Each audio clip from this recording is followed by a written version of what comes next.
পশ্চিমবঙ্গে নির্বাচন নিয়ে যা বিতর্ক হচ্ছে তা এক কথায় নজিরবিহীন। অনেকেই বলছেন ভারতের ইতিহাসে এরকমটা আগে কখনো ঘটেনি। তো আসুন একটু তলিয়ে দেখা যাক পশ্চিমবঙ্গে আসলে কি হচ্ছে। একটা সংখ্যা দিয়ে শুরু করা যাক। ২৭ লক্ষ।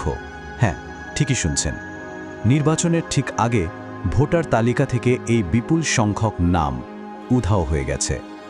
আর এই সংখ্যাটাই কিন্তু আমাদের আজকের আলোচনার প্রেক্ষাপট তৈরি করে দিচ্ছে। তো প্রথমেই দেখা যাক ঠিক কি কারণে এই নির্বাচনটা এতটা আলাদা, এতটা অভূতপূর্ব হয়ে উঠেছে। আচ্ছা, এই সংখ্যাগুলো একবার দেখুন। যখন মণিপুর লিটারালি জ্বলছিল তখন সেখানে পাঠানো হয়েছিল ২৯০ কোম্পানি সেন্ট্রাল ফোর্স। আর পশ্চিমবঙ্গে শুধু প্রথম দফার ভোটের জন্য পাঠানো হয়েছে ২৪০০ কোম্পানি, মানে প্রায় ৮ গুণ বেশি। ভারতের ইতিহাসে কোনো রাজ্য নির্বাচনে এত নিরাপত্তা বাহিনী মোতায়েন করার ঘটনা আগে ঘটেনি, ভাবা যায়। আর এত কিছুর পরেও প্রথম দফার ভোটের হার জানেন কত? ৮০% বেশি। এখন এর দুটো ব্যাখ্যা ঘুরছে। বিজেপির ভাষ্য হলো এটা পরিবর্তনের পক্ষে ভোট, আবার অন্য অনেকে বলছেন এটা আসলে ভোটার তালিকা থেকে নাম বাদ যাওয়ার বিরুদ্ধে একটা নীরব প্রতিবাদ। মানে ভয়টা হলো আজ অন্যের নাম বাদ গেছে, কাল হয়তো আমার নামও বাদ যেতে পারে। এবার আসা যাক সেই বিতর্কের একেবারে কেন্দ্রবিন্দুতে, মানে ভারতের নির্বাচন কমিশন বা ইসিআই এর ভূমিকা এবং তাদের কিছু বিতর্কিত পদক্ষেপ নিয়ে। ইসিআইয়ের পদক্ষেপগুলো কিন্তু বেশ চমকে দেওয়ার মতো। প্রথমত, এসআইআর বলে একটা প্রক্রিয়ার মাধ্যমে ভোটার তালিকা থেকে ২৭ লক্ষ নাম বাদ দেওয়া হয়েছে। তারপর দেখুন, পশ্চিমবঙ্গে ৪৮৩ জন অফিসারকে বদলি করা হয়েছে, যা কিনা অন্য ৪টে রাজ্যের মোট বদলির সংখ্যার চেয়েও ২০ গুণ বেশি। এখানেই শেষ নয়, নির্বাচনের সময় রাতে মোটরসাইকেল চালানো বারণ, এমনকি পর্যটকদেরও নির্দিষ্ট এলাকা ছেড়ে চলে যেতে বলা হয়েছে। আর তার সাথে ৮০০-র বেশি লোককে ট্রাবল মেকার তকমা দিয়ে গ্রেফতারের নির্দেশ। সব মিলিয়ে একটা অদ্ভুত পরিস্থিতি। বিরোধীদের মূল অভিযোগটা ঠিক কী, সেটা আইনজীবী কপিল সিবালের এই কথাগুলো থেকে খুব পরিষ্কার বোঝা যায়। তিনি সরাসরি বলছেন এটা আর কিছু নয়, স্রেফ রাষ্ট্রীয় ক্ষমতার অপব্যবহার। আর অভিযোগ জানাবেন কাকে? তার মতে নির্বাচন কমিশন তো নিজেই এক পক্ষের সঙ্গে হাত মিলিয়েছে, একটা অসাংবিধানিক জোট তৈরি হয়েছে। কিন্তু প্রশ্ন হলো, এই সব পদক্ষেপগুলো হঠাৎ করে এত গুরুত্বপূর্ণ হয়ে উঠল কেন? এর উত্তরটা কিন্তু লুকিয়ে আছে ২০২১ সালের ভোটের ফলাফলের মধ্যে। সেবার টিএমসি ৪৮% ভোট পেয়ে জিতেছিল ঠিকই, কিন্তু বিজেপিও ৩৮% ভোট পেয়েছিল, যা কিন্তু যথেষ্ট তাৎপর্যপূর্ণ একটা সংখ্যা। আর এখানেই আসল ব্যাপারটা লুকিয়ে আছে। ২০২১-এর নির্বাচনে বিজেপি ৩৬টা আসনে হেরেছিল ৫%-রও কম ভোটের ব্যবধানে।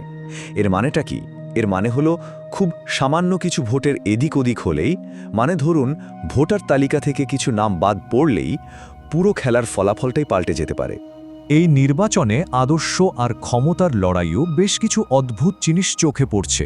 চলুন দেখি। এ ব্যাপারটা দেখুন কি ইন্টারেস্টিং।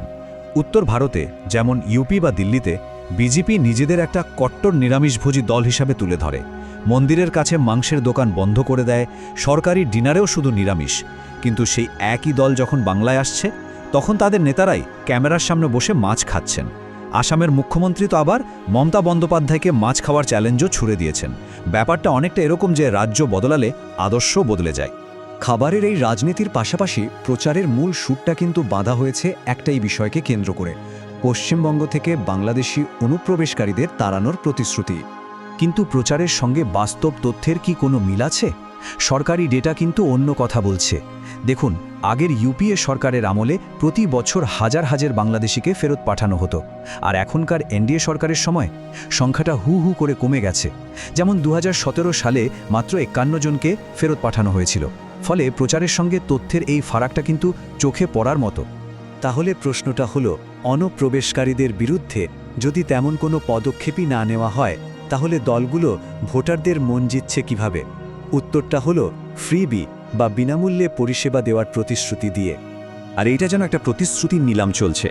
বিজেপি একদিকে বেকার যুবক, চাকরি প্রার্থী, গর্ভবতী মহিলাদের জন্য মাসোহারার প্রতিশ্রুতি দিচ্ছে, অন্যদিকে তৃণমূলও পিছিয়ে নেই, তারাও মহিলা আর বেকারদের জন্য নিজেদের স্কিম নিয়ে হাজির। এসব শুনে একটা খুব স্বাভাবিক আর জরুরি প্রশ্ন মাথায় আসে, এত টাকা আসবে কোথা থেকে? রাজ্যের আর্থিক অবস্থাটা একটু খতিয়ে দেখলেই বিষয়টা পরিষ্কার হবে। রাজ্যের মোট বাজেটের প্রায় ৭০% চলে যায় সরকারি কর্মীদের বেতন, পেনশন আর পুরনো ধার শোধ করতে। মানে উন্নয়ন বা অন্যান্য নতুন কাজের জন্য হাতে থাকে মাত্র ৩০% টাকা। আর ঋণের বোঝা, সেটাও মারাত্মক।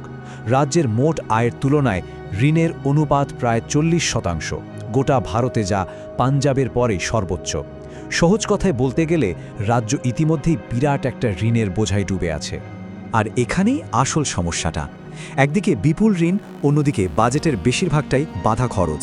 এই অবস্থায় দলগুলো নতুন প্রতিশ্রুতি পূরণ করবে কিভাবে? আশ্চর্যের ব্যাপার হলো, কোনো দলের ইশতেহারে কিন্তু এই ঋণ কমানো বা রাজ্যের আয় বাড়ানোর কোনো ঠোস পরিকল্পনা নেই। তাহলে কি পশ্চিমবঙ্গের এই নির্বাচনটা শুধুমাত্র একটা রাজ্যের নির্বাচন, নাকি এর প্রভাবটা আরও অনেক বড়, আরও সুদূর প্রসারী? একটা বিখ্যাত পুরনো কথা আছে, যেটা আমরা সবাই জানি, বাংলা আজ যা ভাবে ভারত তা ভাবে আগামীকাল। এটা বাংলার বুদ্ধিবৃত্তিক নেতৃত্বকে বোঝাতে বলা হতো। কিন্তু এখন এই প্রবাদটারই একটা নতুন রাজনৈতিক সংস্করণ শোনা যাচ্ছে চারিদিকে। আর সেটাই আমাদের একটা চূড়ান্ত প্রশ্নের সামনে এনে দাঁড় করায়। পশ্চিমবঙ্গে আজ যা কিছু ঘটছে, সেটা নির্বাচন কমিশনের ভূমিকায় হোক বা প্রচারের ধরন, সেটা কি আসলে একটা ল্যাব এক্সপেরিমেন্ট, একটা পরীক্ষা নিরীক্ষা, যা সফল হলে আগামীকাল হয়তো গোটা ভারতেই প্রয়োগ করা হবে? এই নির্বাচন আমাদের এই গভীর প্রশ্নের মুখেই দাঁড় করিয়ে দিয়েছে।